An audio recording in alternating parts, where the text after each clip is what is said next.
बंदो गुरुपदकंज कृपा सिंधु नररूप हरि महामोहतम पुंज जासु वचंद विकर निकर। बोलिए प्रेम से श्री सद्गुरु महाराज की।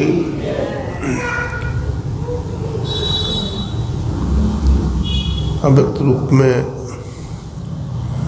अनंत श्री विभूषित परमाराध्य गुरुदेव के त्रैलोक पावन पाद पद्मों में कोटि कोटि नमन। मंच पर विराजित परम आदरणीय स्वामी वासुदेव बाबा,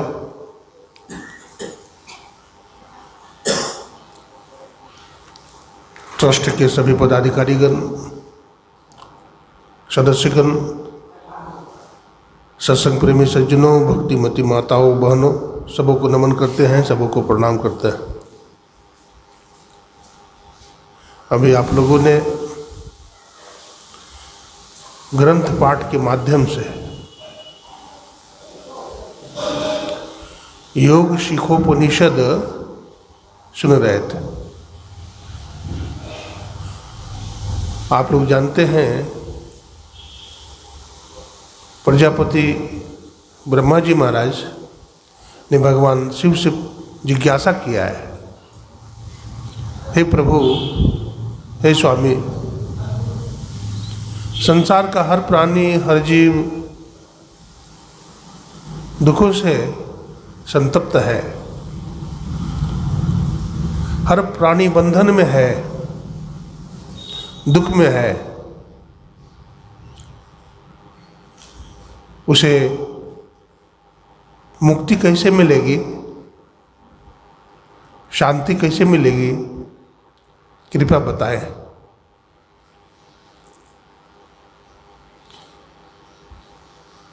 भगवान शिव कहते हैं, हे प्रजापति ब्रह्मा, कुछ लोग ज्ञान को कहते हैं, कुछ लोग योग के बारे में भी बतलाते हैं कि ज्ञान के माध्यम से मुक्ति मिलती है अथवा योग के माध्यम से मिलती है। लेकिन मेरा विचार है कि मुमुक्षु के लिए ज्ञान भी जरूरी है और योग भी जरूरी है।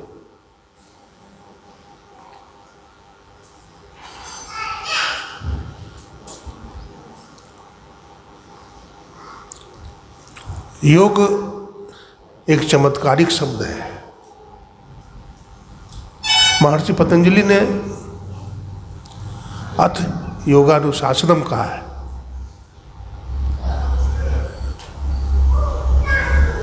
योग तभी सिद्ध होता है जब हमारे जीवन में अनुशासन हो। यदि हम अनुशासित नहीं हैं,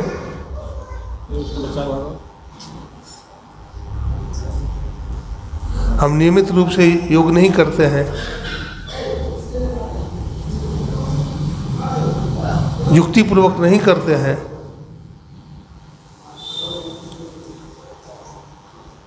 सावधानी पूर्वक नहीं करते हैं, तो हमारा योग सफल नहीं होता है।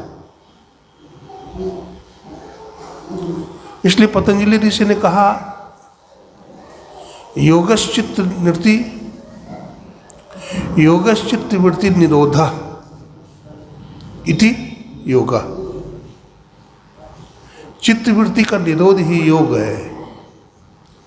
तो चित्त वृत्ति क्या है? हमारा चित्त, हमारा मन विषयों में परिभ्रमण कर रहा है, घूम रहा है, मंडरा रहा है।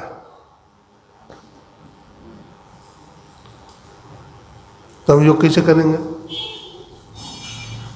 तो जो हमारा चित्त वृत्ति फैला हुआ है कहाँ? इंद्रियों की घाटों में। हमारा मन जो इंद्रियों की घाटों में फैला हुआ है,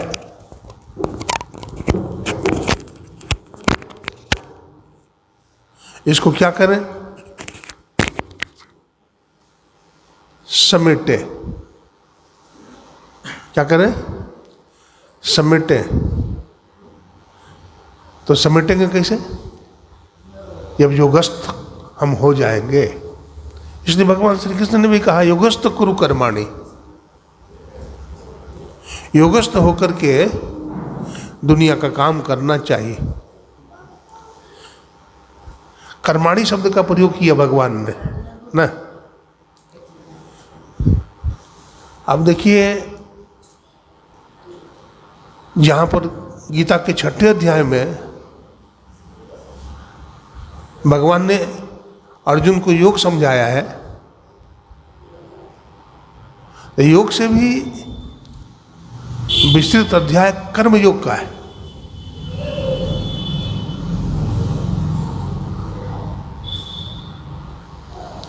तो योगी का मतलब भगवान ने यहां कर्मयोगी से लिया है। कर्मणो गहनो गति, कर्म की गहन गति है।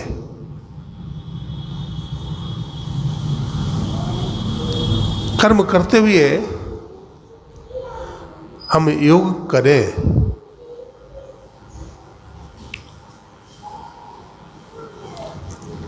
जहां भगवान ने कहा कर्मण्येवाधिकारस्ते मां फलेषु कदाचन, मां कर्म फल हेतुर्भुः मास्तु संगस्तु कर्मणि। हमें कर्म करने का अधिकार है,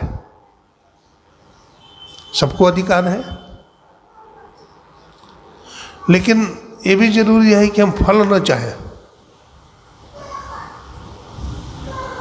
अगर हम फल चाह लिए तो क्या होगा?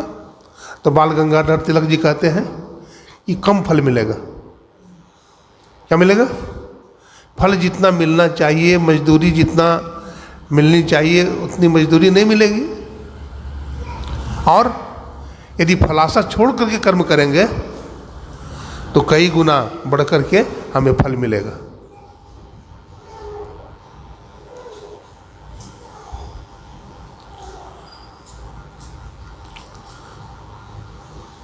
तो योग शब्द का अर्थ तो सुनते रहते हैं, जिसका अर्थ होता है जोड़ना, मिलाना। तो बात यहाँ ये उठती है, जिज्ञासा होती है, क्यों जोड़े? हाँ, कहाँ पर जोड़े, कैसे जोड़े?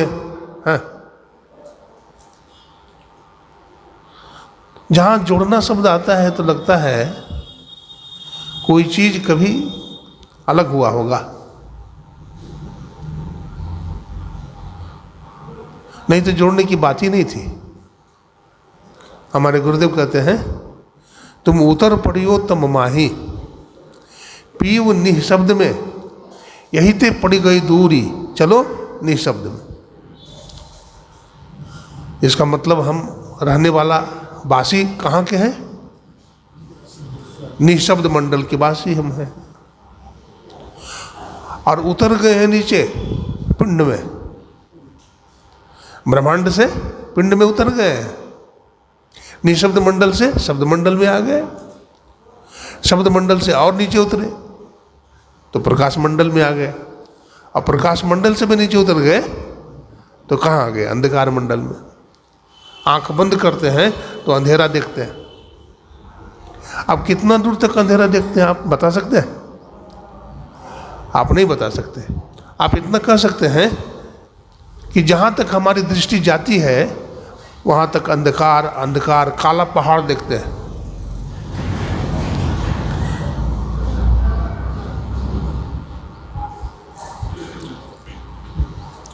अंधकार का रंग काला होता है, अब पहाड़ का रंग भी कैसा होता है? काला। हिमालय पहाड़ बहुत बड़ा पहाड़ है ना, हिमालय पहाड़ में छेद करना आसान है, लेकिन अंधकार मंडल को छेद करके प्रकाश मंडल में जाना बहुत कठिन है। सामान्य आदमी तो कह देगा नहीं, हिमालय पहाड़ में छेद करना बहुत कठिन है, लेकिन आसान है। अपने अंतःकरण का जो अंधकार है उसका भेदन करना, छेदन करना, एक कठिन काम है। तो कौन सा औजार है? मूसा ने कहा,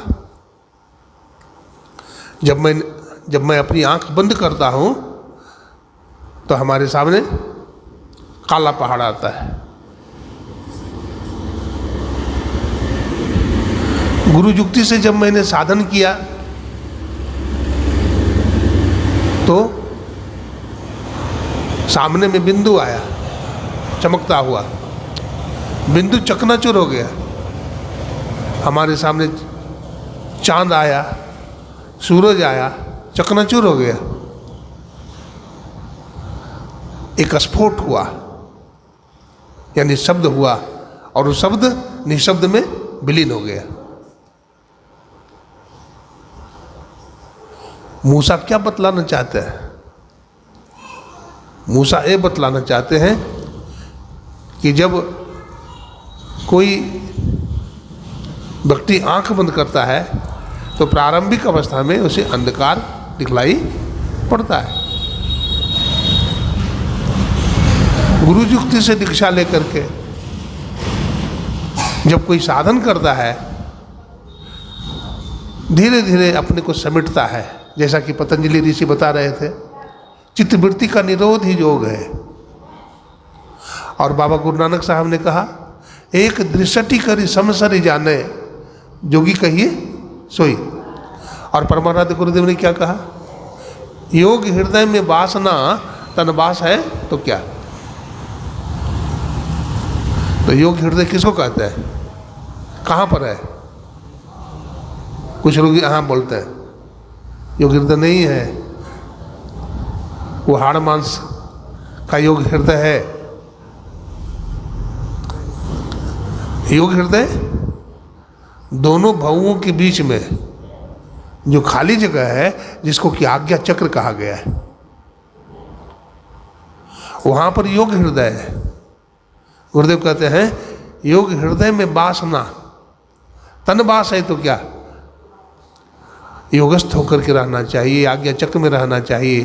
जो साधन भजन करते हैं, जो सदाचारी हैं, शिष्टाचारी हैं, जो साधन भजन करते हैं, वो हमेशा आज्ञा चक्र में ही रहते हैं। तभी ने गुरु महाराज के बारे में देवराहा बाबा ने कहा था, जब उनसे पूछा कि आपके गुरुदेव कहाँ रहते हैं, तो क्या कहा? कुप्पा घाट में। तो कहा नहीं, इतने बड़े महर्षि हैं और कुप्पा घाट में नहीं रहते हैं, तो गुरुदेव कहाँ रहते हैं? तो सुषुम्ना घाट में रहते हैं। तो जो ध्यान साधन करते हैं वो सुषुम्ना घाट में रहते हैं। तो चित्तवृत्ति का निरोध कैसे होगा? कोई चीज़ फैला हुआ है, उसको हम समेटेंगे। चावल चाहे गेहूँ फैला हुआ है, उसको समेटेंगे हम, तो क्या होगा? ऊपर उठ जाएगा, नहीं उठेगा।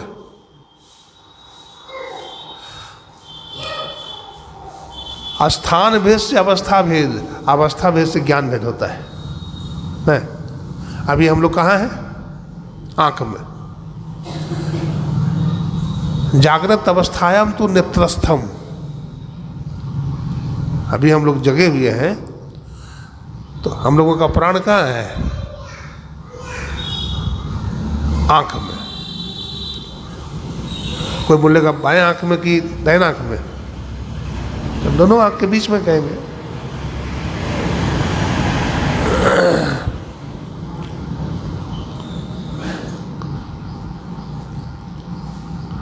तो उसको क्या करते हैं हम लोग? समेटते हैं। ये संसार नाम रूपात्मक है, ये संसार में नाम है और रूप है। तो संत बताते हैं कि एक नाम को पकड़ लो तो दुनिया के सब नाम छूट जाएंगे। तो एक मंत्र का जप करते हैं हम लोग। देखिए, जप भी इतना आसान नहीं है। ऐसा नहीं है कि जप भी बहुत आसान है, बहुत कठिन है।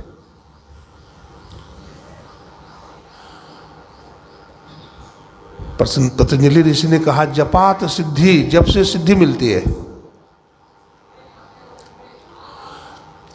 तो कम से कम 10 वर्ष 15 वर्ष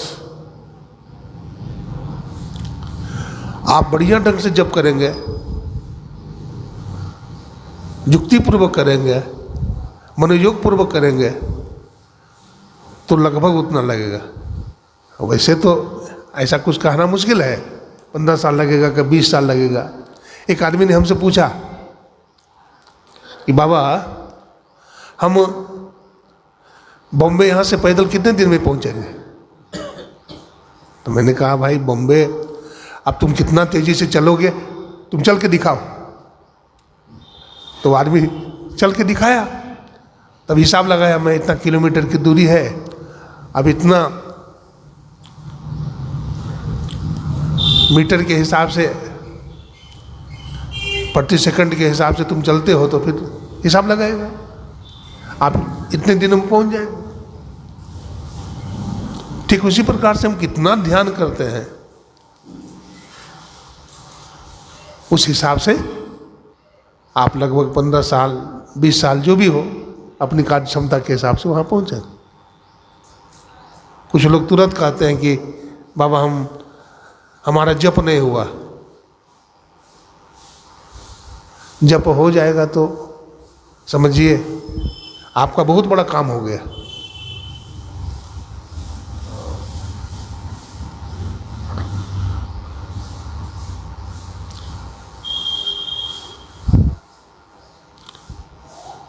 एक बार की बात है, मैं कुप्पा घाट में था। महर्षि संजीवी जी महाराज हमको शाम में ही बोल दिए थे कि तुमको जाना है सत्संग करने के लिए फलाने जगह कटिहार। तो मैंने कहा ठीक है हुजूर, चला जाऊंगा। जो आदमी लेने के लिए आया था, तो वो आदमी बोलेरो होता है ना, बोलेरो लेके आया था। शाम के समय में मतलब लगभग 5 बजे हमारे पास वो पहुंच गया। बोला बाबा तैयार हैं? बोला हाँ मैं तैयार हूँ। तो कहा चलिए, आपका गट्ठर कहाँ है? गट्ठर उठाया, गाड़ी पर रखा, हमको आगे में बैठाया हो। तो मैंने कहा कि मैं पीछे में ही बैठूंगा, आप ही आगे में बैठो।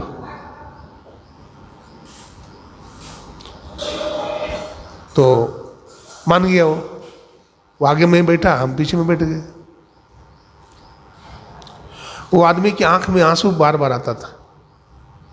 मैंने देखा ये आदमी रो रहा है, क्या बात है? तो मैंने कहा आप बार बार रोते हो, क्या बात है? और उसके धोती में थोड़ा सा कालिक वगैरह लगा हुआ था, ग्रीस वगैरह होता है ना, वो लगा हुआ था। क्या बात है?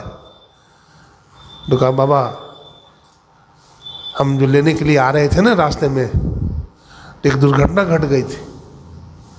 मैंने कहा क्या हुआ? बोला हमारे एक साथी जो है ना, एक गाड़ी टकरा गई थी दूसरे गाड़ी से। देखते हैं हमारा धोती वगैरह फटी हुई है और कालिक लगा हुआ है। हमारा एक साथी हॉस्पिटल में भर्ती है।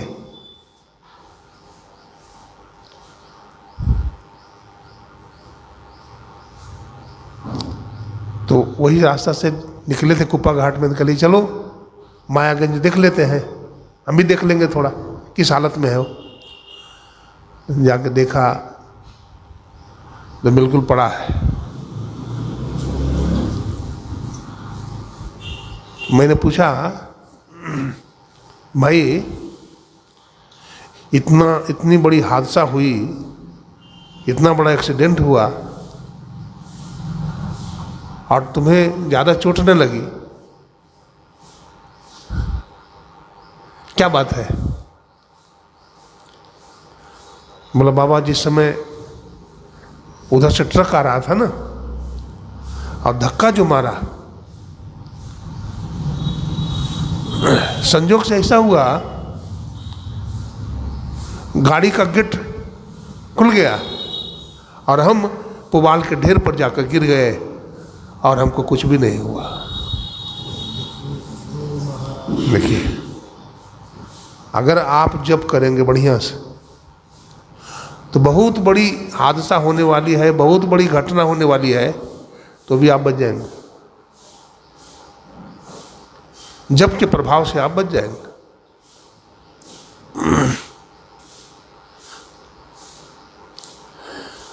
पतंजलि ऋषि कहते हैं जपात सिद्धि, जप से सिद्धि मिलती है। इसलिए जप खूब मनोयोग पूर्वक करना चाहिए।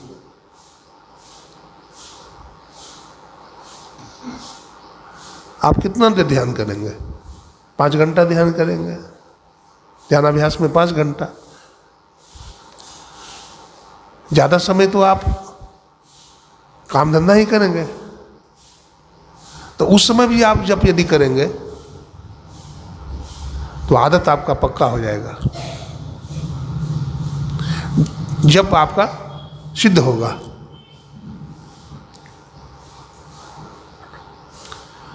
जप में कुछ सावधानी है। क्या सावधानी है?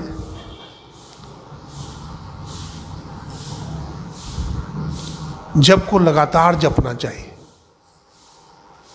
उसकी धारा टूटना नहीं चाहिए, है ना। जैसे मान लीजिए हम एक बोतल में तेल है और उस तेल को हम दूसरा बोतल में उड़ेलना चाहते हैं, तो लगातार धार फोड़ करके गिराएंगे तब न जाएगा उसमें, और धीरे धीरे गिराएंगे तो जाएगा उसमें, धारा इधर उधर हो जाएगा, बाहर गिर जाएगा वो। ठीक उसी प्रकार से जो जप हम करते हैं तो उसका भी जो तारतम्य है उस मुताबिक लगातार जपना चाहिए। कुछ देर जपे, कुछ देर छोड़ दिए, ऐसा नहीं, लगातार जपिए।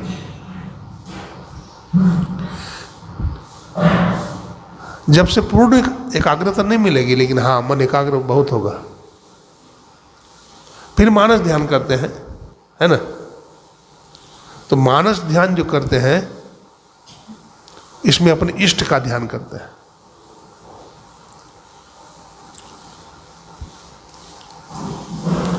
कोई राम का करते हैं, कोई कृष्ण का करते हैं, कोई शिव का करते हैं, कोई दुर्गा का करते हैं, कोई सदगुरु का करते हैं। हमारे गुरु महाराज ने कहा सदगुरु का ध्यान यदि हम करेंगे तो जल्दी हमें सफलता मिलेगी। देवी देवता का ध्यान करेंगे तो सफलता मिलने में देर लगेगी।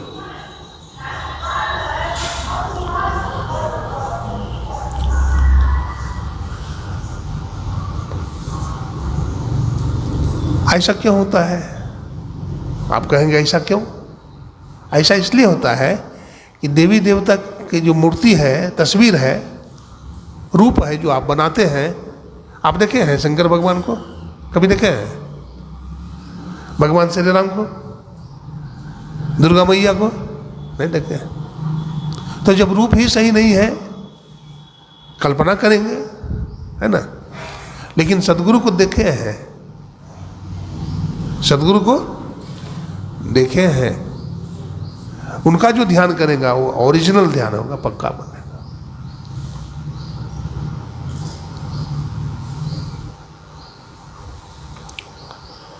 सिख संप्रदाय में देखिए 10 गुरु हुए तो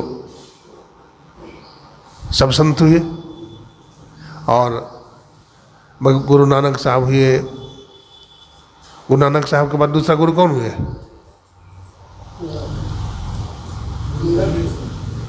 बाबा अंगद देव जी महाराज। इस तरह से 10 गुरु हुए।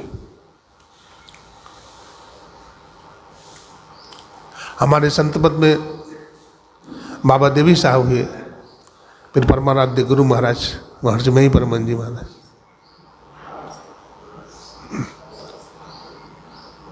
तो महर्षि मही परमहंस जी महाराज का दर्शन हम लोगों ने किया है। आप कहेंगे जो दर्शन नहीं किया है, आप कहेंगे जो दर्शन नहीं किया है तो उसका क्या होगा? वो कैसे ध्यान करेगा? महर्षि संतसेवी जी महाराज से मैंने पूछा था, हुजूर कोई अंधा आदमी है तो वो मानस ध्यान कैसे करेगा? तो आंख बंद कर ली और कहते हैं तो बहुत होशियार बनता है। सदगुरु इतना कमजोर है? सदगुरु इतना कमजोर नहीं है, वो भक्त के हृदय में जबरदस्ती बैठ जाएंगे। ये बैठ जाएंगे, चाहे अंधा हो चाहे सूरदास हो, बैठ जाएंगे। आप ध्यान कीजिए, आप करने का प्रयास करिए, वो सहयोग कर देंगे आपका। तो मानस ध्यान में क्या सावधानी रखनी चाहिए, है ना? हम लोग सावधानी ही तो नहीं रखते हैं। मानस ध्यान में सावधानी क्या रखनी है? हम लोग जिस गुरु महाराज के जिस रूप का ध्यान करते हैं, कई तरह की तस्वीरें गुरु महाराज की। एक गंगा जी के किनारे लाठी लेके खड़े हैं, एक संतवानी सटी का पढ़िएगा तो उसमें गुरु महाराज जी संतवानी पढ़ रहे हैं लेट करके। कई जगह पर गुरु महाराज जी बैठे हैं आसन में, कई जगह पर ध्यानस्थ है। तो जिस मूर्ति को अथवा जो गुरु महाराज के समकालीन रहे हैं, जिस हालत में जिस स्थिति में आप दर्शन किए हैं, उसी रूप का बार बार ध्यान करेंगे तो जल्दी सफलता मिलेगी आपको। और यदि रूप बदलते रहे तो बहुत समय लग जाएगा केवल मानस ध्यान करने में। तो मानस ध्यान में ये सावधानी है। बिंदु ध्यान करते हैं, दृष्टि योग, है ना? मानस ध्यान के बाद दृष्टि योग करते हैं। तो दृष्टि योग में क्या सावधानी रखनी पड़ेगी? दृष्टि योग में हमारा आसन नहीं हिले, इसका ख्याल रखना है। आसन यदि बार बार हिलाएंगे, आपकी सूरत भी हिलेगी। तन थिर, मन थिर, बुद्धि थिर। पहले तन को स्थिर कीजिए, फिर मन स्थिर होगा, फिर बुद्धि स्थिर हो जाएगी। बोलिए प्रेम से श्री सदगुरु। जरा आसन आलस से छोड़ करके बैठिए और जरा टाइट होकर बैठिए। हाँ, ध्यान का क्लास है, ढीला मेला मत बैठिए, टाइट होकर के सीधा, तो आलस भी कम आएगा।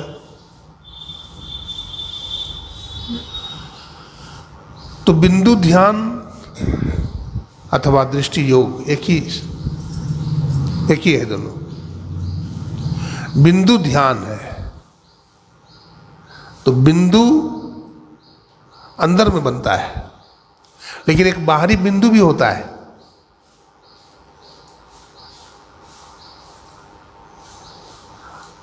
आर्किमिडीज ने कहा था कि हमें बिंदु दो, मैं संपूर्ण ब्रह्मांड को नाप लूंगा। लेकिन यहां भीतर का बिंदु है, अंदर का बिंदु है, ये हमें कैसे मिलेगा? इसमें ब्रह्मचर्य का पालन अच्छा हो। जैसे तैसे आदमी जिसके जीवन में कोई ब्रह्मचर्य नहीं है, कोई संयम नहीं है, कोई पवित्रता नहीं है, कोई ध्यान नहीं है, वो व्यक्ति तो प्राप्त ही नहीं कर सकता।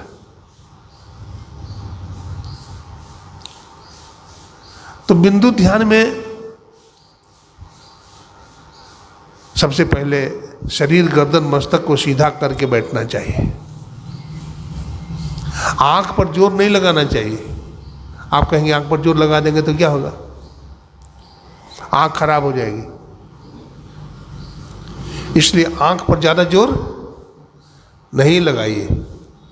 कुछ लोग आंख बंद करके ध्यान करते हैं आमा दृष्टि से, और कुछ लोग आधा आंख खोल करके ध्यान करते हैं, आधा खोल लेते हैं, आधा बंद रखते हैं, प्रतिपदा दृष्टि। अब कुछ लोग पूरी आंख खोल करके ध्यान करते हैं। एक साधक ने हमसे पूछा कि बाबा कौन सा अच्छा है? मैंने कहा कौन आपको अच्छा लगता है? बोला आंख बंद करके ज़्यादा अच्छा लगता है। मैंने को वही करना। देखिए भगवान बुद्ध की तस्वीर देखिए, आंख बंद किए हैं। भगवान महावीर को देखिए, शंकर भगवान को देखिए आंख बंद किए हुए। परमाराध्य गुरुदेव को देखिए तो आंख बंद करके ध्यान कर रहे हैं। सरल है, सापद है।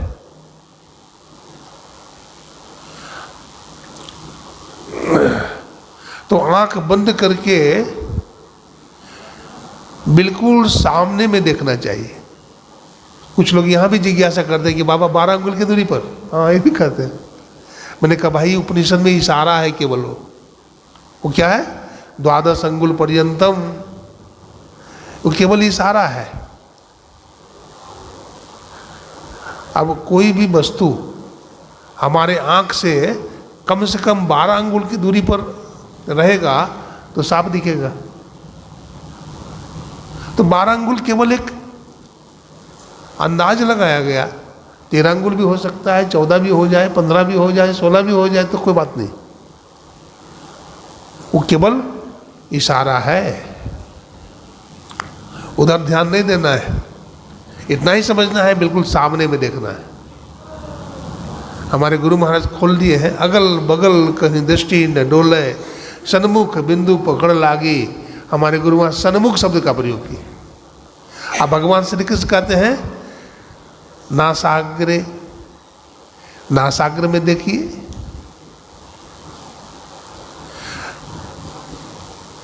तो नासाग्र में देखेंगे, शरीर को स्थिर रखेंगे।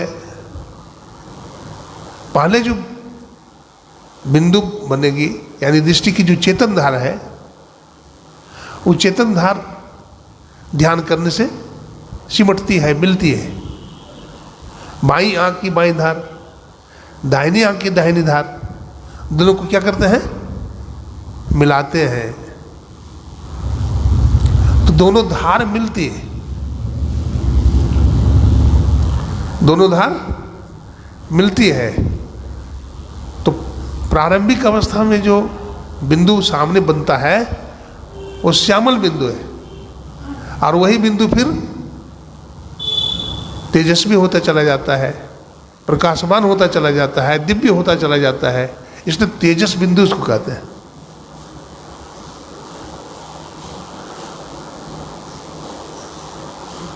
तो तेजस बिंदु क्यों कहते हैं? दृष्टि की धार ज्योतिर्मयी है। दृष्टि की जो धार है क्या है, ज्योतिर्मयी है। तो उससे जो बिंदु बनेगी वो भी ज्योतिर्मयी होगी, नहीं होगी? भाई आपके कलम में स्याही लाल रंग का है तो अक्षर कैसा बनेगा? लाल। आप चश्मा अगर हरा रंग का पहने हैं तो संसार कैसे दिखेगा? हरा।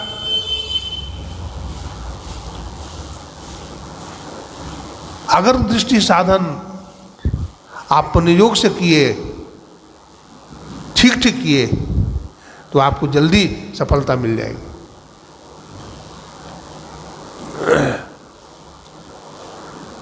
दृष्टि योग में भी सावधानी है।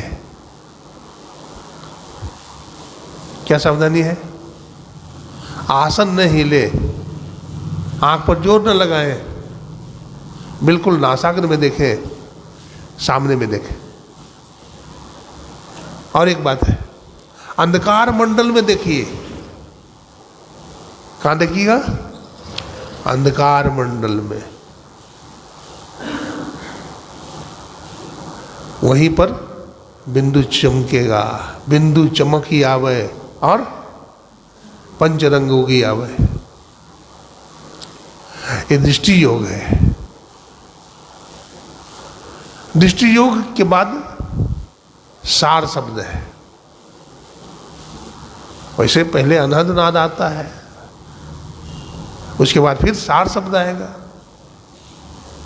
और सार शब्द में बहुत शक्ति है।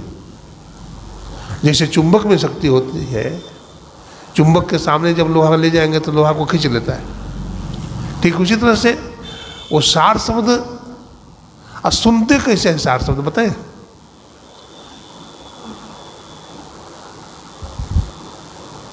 कान से। कैसे सुनेंगे सार शब्द?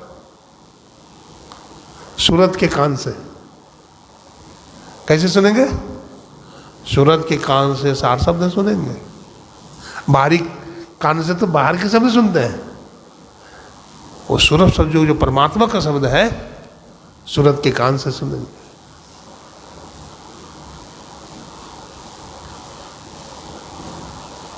गुरु महाराज जी की जगह लिखे हैं पदावली में, सूरत ठहरानी रहे आकाशा और तिल खिड़की में निज दिन भाषा। एकदम टकटकी लगाए रखिए, टकटकी लगाए रखिए।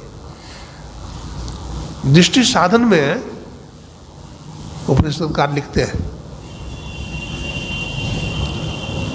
दृष्टि साधन करने से दूरदर्शन प्राप्त होता है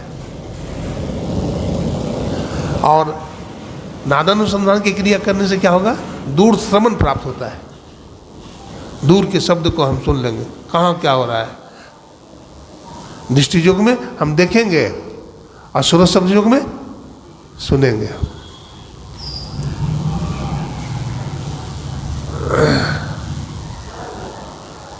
ध्यान में ध्यान लगाकर ध्यान करना है। हम लोग अचेत हो जाते हैं दुनिया में ना, दुनिया में अचेत रहते हैं। सावधान रहिए।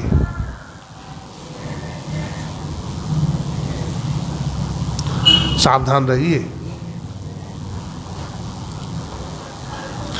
अपने देश में एक हुए योगी तैलंग स्वामी, नाम सुने, और दूसरा हुए श्यामा चरण लाहिड़ी। दोनों समकालीन थे। तो श्यामा चरण लाहिड़ी जी गृहस्थ जीवन में थे और तैलंग स्वामी तो सन्यासी थे, दिगंबर, कपड़ा नहीं पहनते थे तैलंग स्वामी। खूब भूख लगती थी तो कमंडल लेके निकल जाते थे, अब भिक्षा मांग करके लाते थे गंगा जी किनारे। जब ध्यान करके थक जाते थे तो थोड़ा सा कुछ जीवित रहने के लिए, शरीर को रखने के लिए खा लेते थे। उनका दर्शन करने के लिए प्रधानमंत्री, राष्ट्रपति, बड़े बड़े नेता, डॉक्टर, इंजीनियर सब लोग आते थे, गरीब अमीर सब आते थे। लेकिन तैलंग स्वामी बैठे रहते थे। कोई आ रहा है, कोई जा रहा है, कोई मतलब नहीं, बस बैठे हैं अपने धुन में। एक बार की बात है, श्यामाचरण लाहिड़ी जी को पता चला कि काशी में बहुत बड़े सन्यासी, बड़े ज्ञानी ध्यानी महात्मा आए। बहुत लोग दर्शन करने के लिए जाते हैं, हमको भी जाना चाहिए। तो तैलंग स्वामी तो गृहस्थ जीवन में है, धोती कुर्ता पहनते हैं। मन में अगाध श्रद्धा है, लेकिन श्रद्धा नहीं है, श्रद्धा रूपी पूंजी आपके पास नहीं है तो विश्वास भी नहीं रहेगा आपके पास। सबसे पहले श्रद्धा होनी चाहिए, उसके बाद विश्वास भी जमेगा आपका। श्रद्धा माता पार्वती है, अब विश्वास भगवान शंकर है। इसलिए गीता में भी आया है, श्रद्धावान लभते ज्ञानम। जो श्रद्धालु है उसी को ज्ञान हो सकता है। अरे बाबा को तो रोज सुनते हैं तो बाबा वही बोलेगा। आपकी श्रद्धा नहीं है तो विश्वास भी नहीं होगा, उनकी नहीं होगा। आप ये समझेंगे कि गुरु महाराज जी बोल रहे हैं तो आप ध्यान से भी सुनेंगे और आपको लाभ भी बहुत हो जाएगा।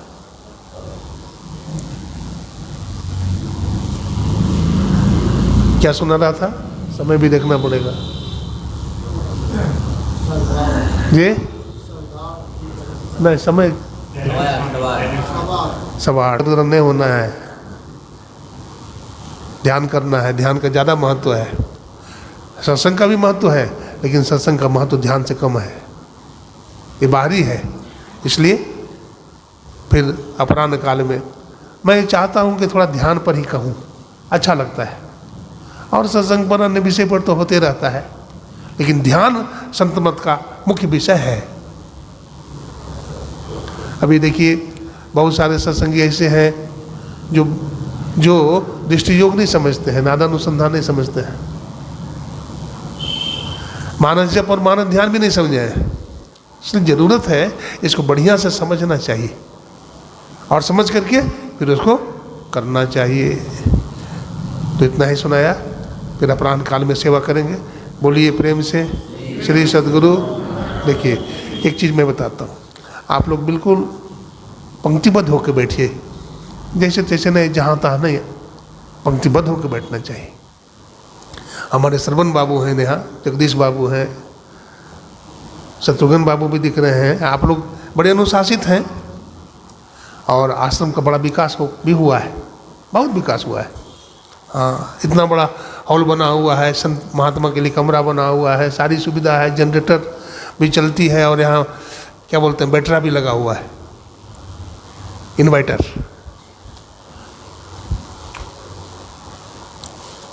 ये श्रवण बाबू जो हैं भी बड़े बहुत अनुशासित हैं, इनको देखते हैं, बोलते हैं बाबा टाइम पर ही भोजन बनवा देते हैं गरम गरम।